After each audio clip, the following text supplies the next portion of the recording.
So, let's talk about some of the things that are coming through. We have an earth sign here, and usually when I see the page, this is the Princess of Pentacles or the Page of Pentacles. Usually when I see a page, I don't think of it as a person.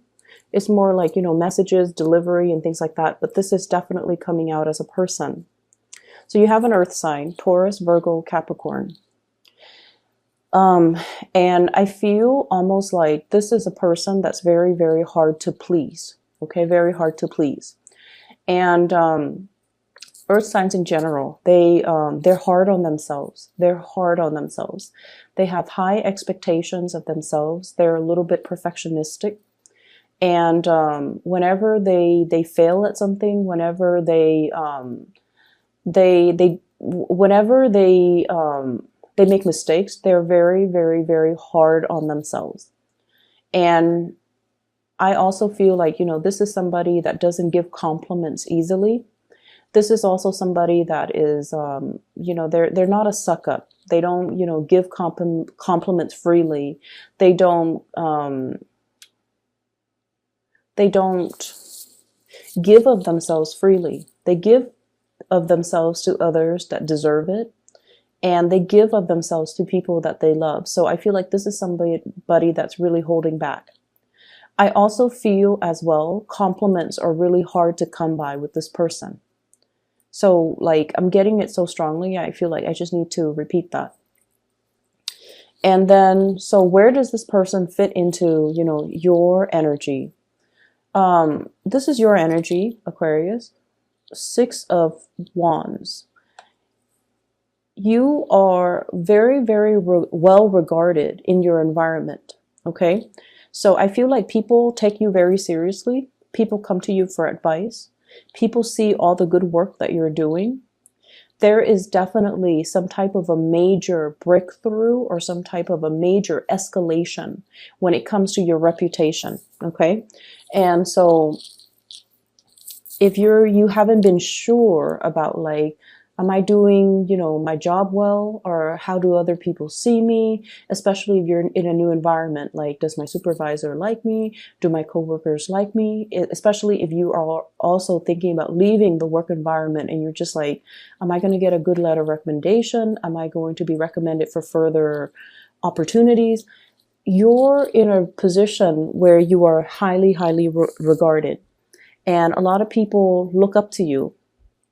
They won't say it. They won't say that, you know, you're great, you're amazing, I want to be like you.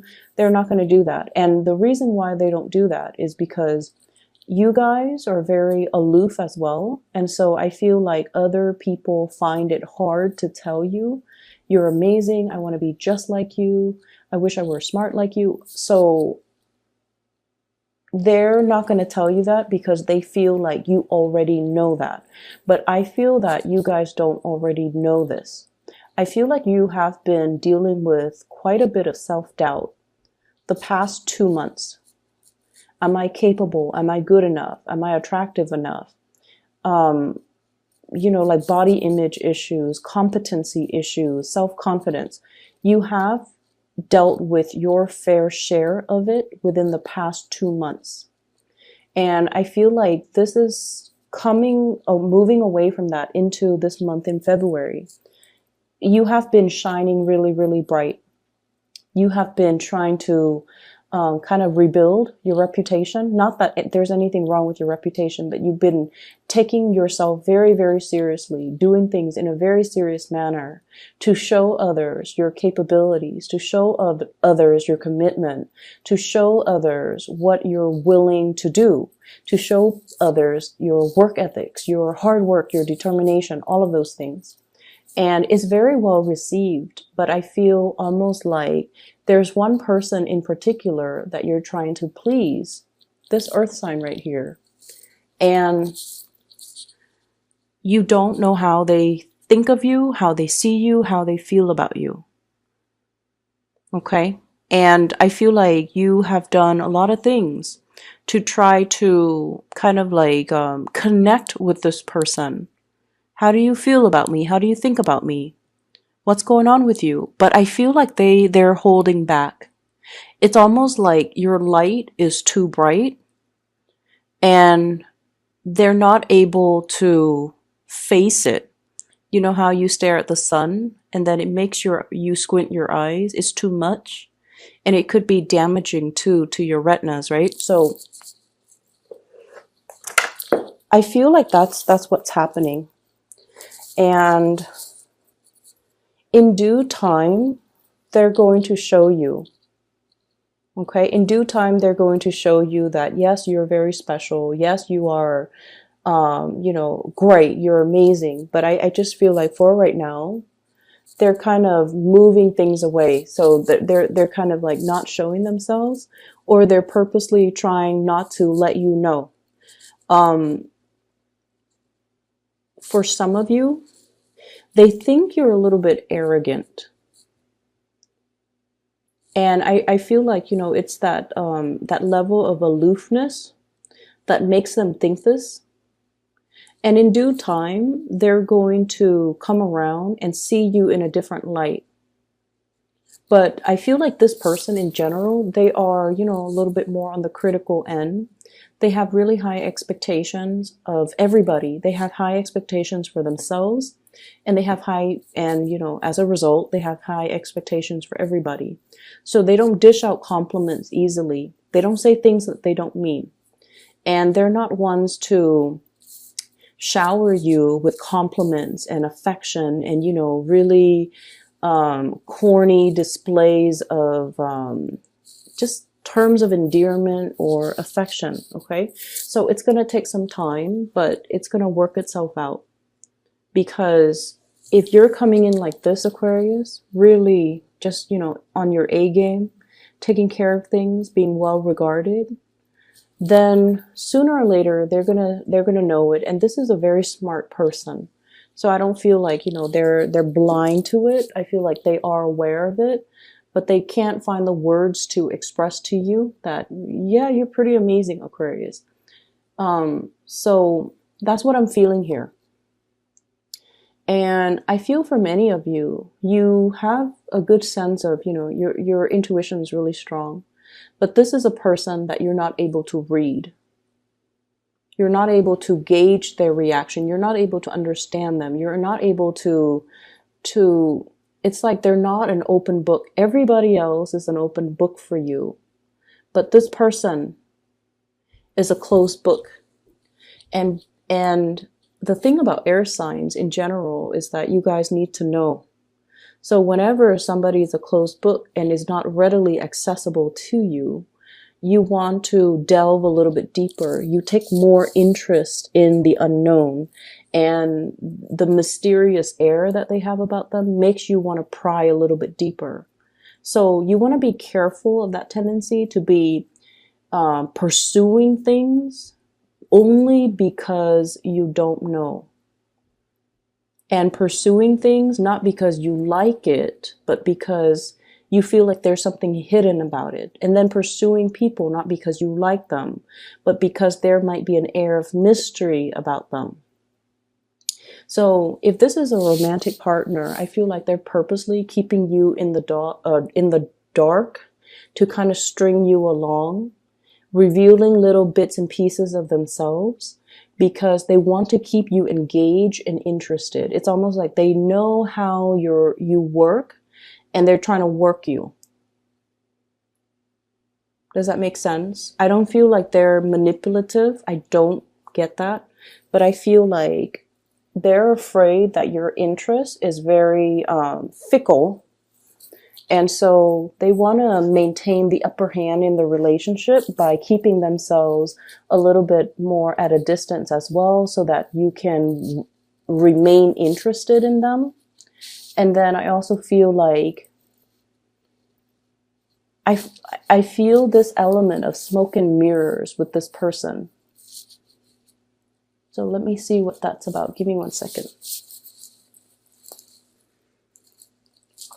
I don't feel this person is deceptive. Okay, I don't feel like they're deceptive. But I feel like the communication and the styles between the two of you might not jive well. Like it's almost like you don't understand each other. Okay? So it's like, so an example of this would be, you look at like a piece of abstract art and you're like, okay, that looks like a house. And then the other person's all like, no, that looks nothing like a house. It's a donkey. So it's like that night and day, night and day. And that's what it is right here. Well, this night and day energy, okay, with the Hermit and then the daytime. So I feel like you have trouble understanding where this person's coming from. And I almost feel like you want to understand them a little bit more, but they keep retreating. They're very, very elusive. And I honestly feel like this person is kind of afraid of your energy. It's not that they're shy or intimidated. I don't feel that way. But I almost feel like you're bringing in for them a lot of awareness that they're not ready to handle, or they're not ready to cope. Okay? To cope with. So for example, you know how, let's say you have a best friend, right? And best friends can be brutally honest with one another, and you won't get mad at one another. Like, your best friend so well that when she or he acts up, you can call them out on it, right? You can tell them, like, stop being mean to your mom, or stop being so defensive. I'm trying to give you good advice. Like, you can say these really blunt things. We can say these really blunt things to the people that we love, because the love is already established. So just imagine you're being very blunt to somebody when the love hasn't been established yet. So they see the things that you're saying as criticisms or as critiques of their personal beliefs, or even as a critique of them. So I feel like that's what's happening there. It's very smoke and mirrors with this person, because they're very, very afraid of criticism from you, and they don't really know how to approach you. They also don't really know how to reveal more of themselves, and that's why there's something like smoke and mirrors with this person. So I feel like for some of you, this is a boss, somebody whose opinion of you matters a great deal to you. For others, this might be like a crush, a relationship partner who I feel like they look at you and they look at your capabilities and they look at your greatness, and they don't feel like they have enough to give you. They don't feel like you being in a relationship with them is going to benefit you in any way. And so they're trying to better themselves to be on your level. And if this is somebody that doesn't really know how you feel about them, like you haven't told them, how you feel about them, or you're not in a relationship with them, they're just kind of floating around so like you could be interested in them, but you haven't really told them how you feel about them. They almost feel like they're not your equal match. Okay. And then for others, I feel like there's an element here about, having a lot of suitors in you guys, Aquarius, have a lot of suitors in your environment, but none of them, like, it's almost like the people that do like you, they really, really adore you. But because it comes so easily, it's not exciting. It's not interesting. Okay, so I feel like you're longing for the chase. You're longing for a challenge. You're longing for the one person that is aloof, that is not revealing of themselves, or you're longing for the other person. It might have been like the one that got away. But I just feel like there's an energy here about, excuse me, there's an energy here about having a lot of people who are interested in you, but because it's so readily available and readily accessible, that it doesn't really capture your interest. And I can't even tell you, like, don't take it for granted, or, Um, look at the people that's in front of you. I can't even tell you that because, you know, the heart wants what it wants. And so I feel like some of you might be barking up the wrong tree when it comes to relationship partners, because you're willing to wait on somebody that might not be ready or might not ever be willing to give you, you know, the whole 9 yards. When in fact, there are a lot of people that are readily available to give you the whole 9 yards. Okay? So I will leave it at that.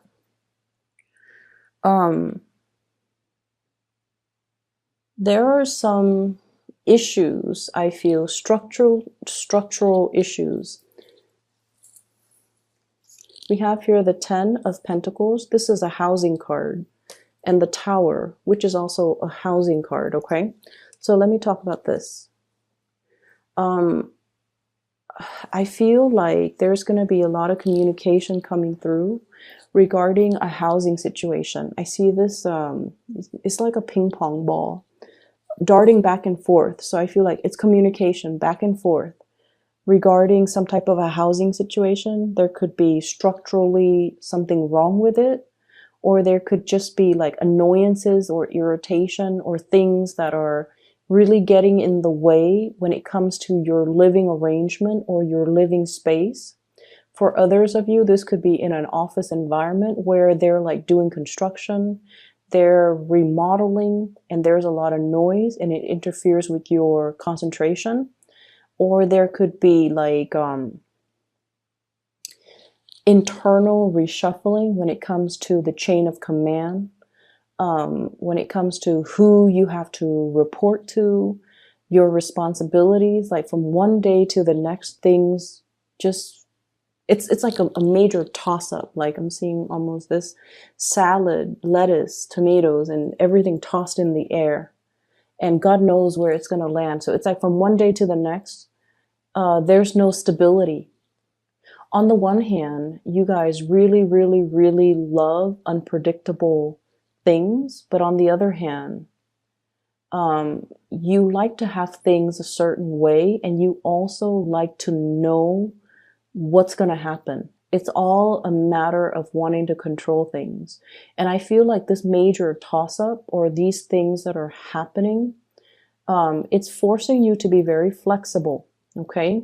And it's forcing you to kind of like roll with the punches. And it's also forcing you as well to really need to be on your A game and to handle and navigate this energy. And you guys are actually very, very good at it. You don't like it, but you guys are very good at it. And so the moment you kind of relinquish control, the better it's going to get. You're going to start to see it almost like instantaneously. You know, when things are kind of like chaotic and disorderly around you, just close your eyes and just take a deep breath and just say, this is okay. You know, this is life. Please help me just get through it. And then you open your eyes and you're going to see things kind of like through a new lens. So I definitely see many of you coming in to be the person to fix a situation, to be a person to make decisions, like very firm, solid, quick acting types of decision to resolve problems, to stabilize a situation. It's almost like you guys are the binding force, the glue or the toolkit or even the first aid kit. And you're doing a lot of damage control in your environment for other people. Okay. So it is going to be a little bit, just a little bit physically taxing. I see you running around. But I feel like mentally, it's going to be more mentally taxing than it is physically taxing, because you're going to make these decisions so fast and so swiftly that I don't even feel like you knew what you're capable of, and you are even aware of where the insights and the ability to problem solve, like where did it come from? You're not going to be able to know. And I'm telling you, you have some divine guidance that's coming through. It's your spirit guides trying to Make the situation better for you. It's just your spirit guide trying to show you how to be at the right place, at the right time, say the right things, so that you're very well regarded by everybody around you. You're able to troubleshoot, problem solve for other people, and do massive amounts of damage control. Okay? There's a lot of things coming out in this reading, so I know it's going to run a little bit longer. There is another image that I saw, and let me just relay that to you. So I see this train track. It's oval, so it's like a toy train. It's like circular. And so the train keeps going around and round and round and round in circle. And then this little kid comes and he changes the tracks. Okay? He adds like an additional length of track, and then he created like, you know, more tracks. So he connects it into a different shape. And so as soon as he does that, rather than going around and around and around in circle, the train takes the new tracks and then it goes somewhere else. So I feel like that's the energy, or that's how powerful your actions are going to be for this month, where you are rerouting that energy into a different form. Okay? You're able to show other people. This is your card, Aquarius. Pouring out the water of knowledge to the rest of the world. Okay? It's like the water of life, allowing a situation to thrive, but also water of knowledge. You're sharing your knowledge and your skills and your expertise so that people are not stuck in their rut, in their patterns, in cyclical behaviors, or even karmic patterns, so that they can see a way out. So that they can see a way out. And so, you know, with great powers come great responsibilities. I don't see any of you abusing this. I don't see that. I see that you're in a position where you really want to share with people. You're looking at them almost like you're looking at them not only as the person that they are right now, you're looking at everything that they've done in their past. You're looking at everything they're doing right now. You're looking at and even anticipating, or, you know, being able to recognize what they're going to do in the future. And you're telling them, this isn't going to work. You need to do things a little bit differently. And you're going to show them a way out. You're going to show them a way to break these cycles. And then I also feel, you know, the train might be you as well for some of you, where we have patterns and ways of doing, rigidity, and, you know, rigidity, like wanting to control a situation, wanting things to be a specific way. And the energy is going to be very disruptive for, you know, the rest of February. And so it's really forcing you, Aquarius, be flexible, roll with the punches. Don't try to control a situation. Don't try to figure out how everything is going to fit. It's going to fit because the greater design is that it's meant to fit. Okay, so don't cling on to a situation and try to control things. Just be a little bit more free-flowing and go with the flow. Money looks really, really good for you guys for this, the rest of this month. What we have here is a major transition, the Death card, and the Ten of Pentacles. Okay, financial abundance, stability as well, and followed up by your card, the Wish card. I feel like for many of you, this is a really good indicator of karma, good karma, coming back home to roost. Okay, and the reason why I say that, I feel like many of you have found like a life hack. It's making you do things very efficiently. It's making you do things like without a hitch, without problems. And what I have here is the Five of Swords, refusing to do things in a dishonorable way. And Aquarius, and that is why your good karma is coming back home to roost.